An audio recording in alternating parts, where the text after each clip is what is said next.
و مربوط رہتی ہیں، ایک طرف فضائل انسانی سے، دوسری طرف ان ہستیوں کے فضائل سے جو انسانی شکل میں آ گئے تو ان کے تصدق میں انسان اشرف المخلوقات کہہ لینے کا مستحق ہو گیا۔ اگر ان ہستیوں نے خاکسارانہ ظہور اختیار نہ کیا ہوتا تو یہ ہم اور آپ اس لائق تھے اور اس لائق ہیں کہ ہمیں اشرف المخلوقات کہا جائے۔ غور فرما رہے ہیں آپ؟ دنیا کے 7 سمندر ہیں، 7 سمندر میں جا کے 70 بار غوطے لگا کے اور پھر اپنا چہرہ دیکھیے، پھر بھی آپ سمجھیں گے کہ آپ اس لائق نہیں ہیں کہ آپ کو اشرف المخلوقات کہا جائے۔ اور پھر غور کریں گے تو اندازہ ہوگا کہ کچھ ہستیاں ایسی ہیں کہ ان کے تصدق میں آپ بھی اشرف المخلوقات کہلا رہے ہیں۔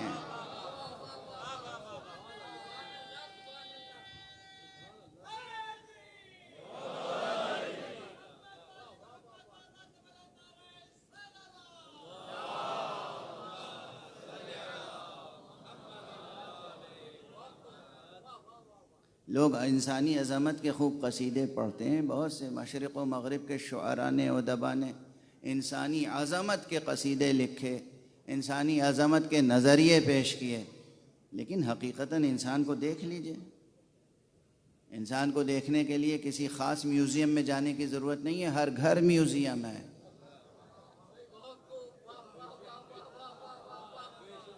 اپنے اطراف میں دیکھ لیجئے، اپنے اطراف میں دیکھ لیجئے، اپنے آپ میں دیکھ لیجئے اور دیکھ لیجئے کہ کیا اشرف المخلوقات المخلوقات جمع اور وہ بھی محلہ بالف و لام، تمام مخلوقات میں ہم اشرف ہیں، آپ اشرف ہیں۔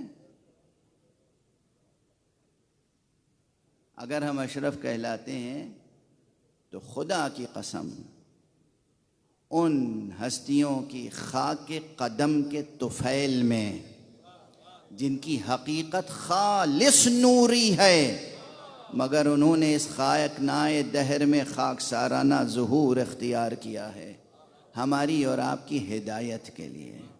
محمد عربی صلی اللہ علیہ وآلہ وسلم۔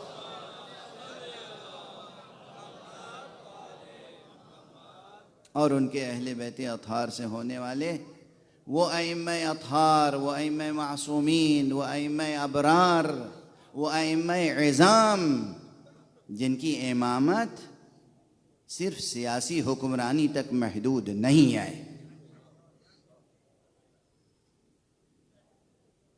امامت صرف سیاسی حاکم کے مترادف نہیں ہے، وہ امامت کا نظریہ جو قرآن نے دیا ہے۔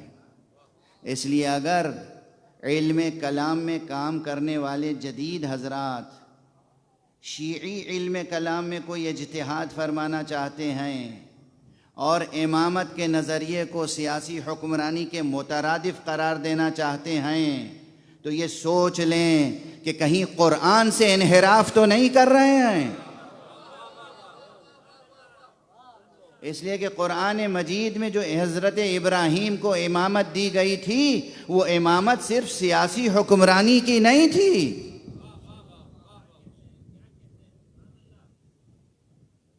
بہت اطراف سے اب آوازیں بلند ہونے لگی ہیں۔ کیا عرض کروں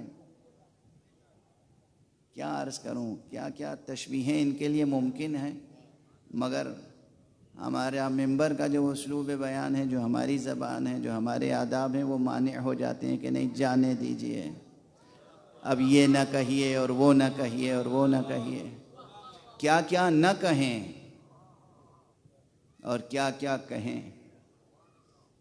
اپنے درمیان اپنے حلقے میں جو لوگ اب شیعی علم کلام میں اجتہاد فرما رہے ہیں اور وہ کوشش یہ کر رہے ہیں کہ امامت یعنی سیاسی رہبری، سیاسی قیادت، کسی امت، کسی ملت، کسی نیشن، کسی قوم، کسی قومیت کی سیاسی رہبری یہ مترادف ہے، ہرگز مترادف نہیں ہے۔ سیاسی رہبری اور قیادت ایک بہت محدود شے ہے، اور اللہ کی طرف سے جن لوگوں کو امامت ملی ہے وہ امامت اللہ کی رحمت و ربوبیت کی طرح بے کراں ہے۔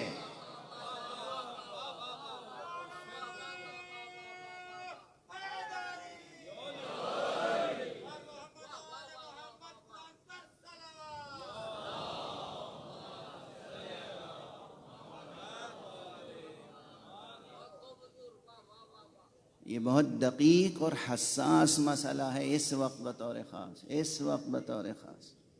یہ بہت اہم و دقیق اور حساس مسئلہ ہے اس وقت بطور خاص۔ بہرحال گفتگو بہت زیادہ دیر تک اور دور تک جاری رکھنے کا ارادہ نہیں ہے، آج سکت بھی نہیں ہے اتنی۔ مسلسل سفر اور مسلسل مشغولیتوں کے نتیجے میں اس وقت سخن کوتاہی رہے گا انشاءاللہ، لیکن اس نقطے کی طرف پھر واپس آئیں کہ ذہن انسانی کو فعال بنانے کے لیے حق سبحانہ و تعالی اسلوب بھی جو اختیار کرتا ہے وہ اسلوب یہ الم تر کیف ضرب اللہ مثلا، کیا تم نے غور نہیں کیا اللہ نے کیسے مثال دی ہے، کیسے مثال قائم کی ہے۔ ایک ہوتا ہے مثال دینا، ایک ہوتا ہے مثال قائم کرنا۔ خدا نے کیسے مثال قائم کی ہے، کس چیز کی مثال؟ کلمۃ طیبۃ کشجرۃ طیبہ، کلمہ طیبہ کی مثال شجر طیبہ سے قائم کی ہے۔ یہ دونوں ترکیبیں قرآن مجید کی بے پناہ معنویتوں کی حامل ہیں، ایک طرف کلمہ طیبہ اور ایک طرف شجر طیبہ۔ کلمہ طیبہ بھی ایک بے کراں حقیقت کا استعارہ ہے اور شجر طیبہ بھی ایک بے کراں حقیقت کا استعارہ ہے۔ دیکھیے اردو کے عام ترجموں یا کسی بھی زبان میں کیے گئے عام ترجموں تک اپنی قرآن فہمی کو محدود نہ کیجیے گا کبھی۔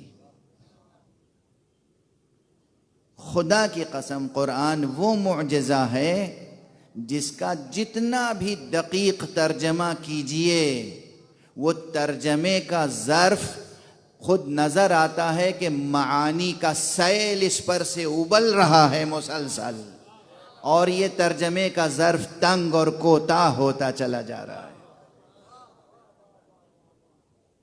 کسی ظرف میں